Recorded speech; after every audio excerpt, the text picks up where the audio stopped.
বিসমিল্লাহির রহমানির রহিম। পথের দিশারি। কবি।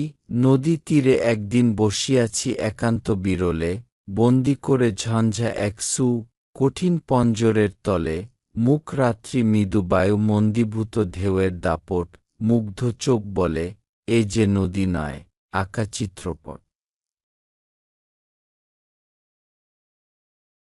যেভাবে ঘুমায় শিশু পান তুষ্ট দোলনার পরে, ঢেউয়েরা তেমনি ছিল সুপ্তিমগ্ন স্বপনের ঘোরে, নিশার মন্তরে বন্দি পক্ষী যত আপন কুলায়, মিটিমিটি তারকারা মোহগ্রস্ত চাঁদের প্রবায়।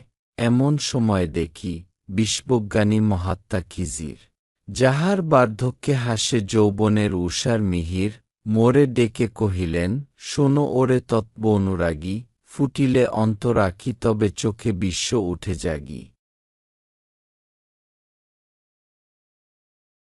শুনিয়া এ কথা প্রাণে কোলাহল উঠিল জাগিয়া, জিজ্ঞাসু অন্তর হতে প্রশ্ন যত আসিল উঠিয়া, বিশ্বদেখা চোখে তব দেখি আমি ঝড়সে উতলা, তাণ্ডব এখন যাহার শান্ত এই নীরে অচঞ্চলা, গরিবের তরি আর পুত প্রাণ অনত প্রাচীর।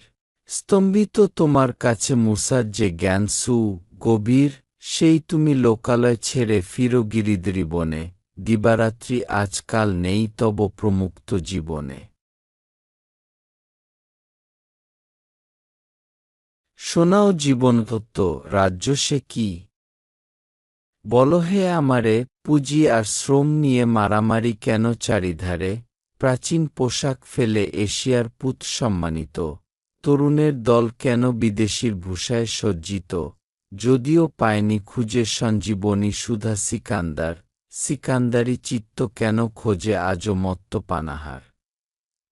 হাশেমি বিকায় কেন মুহাম্মাদি ধর্মের সম্মান, ভাসিতেছে রক্তস্রোতে কেন বল আজ তুর্কমান। ইব্রাহিম সুত আছে অগ্নি আজও নমরুদের, পরীক্ষা করে কি তারা পরস্পর শক্তি তাহাদের, গরিবের তরি। হজরত মুসা আলাইহিসসালাম ও হজরত খিজির আলাইহিসসালাম এর উপস্থিতিতে এমন কতকগুলো রহস্যপূর্ণ ঘটনা ঘটেছিল, যার অর্থ হজরত খিজির আলাইহিসসালাম ঠিকমতো বুঝতে পেরেছিলেন।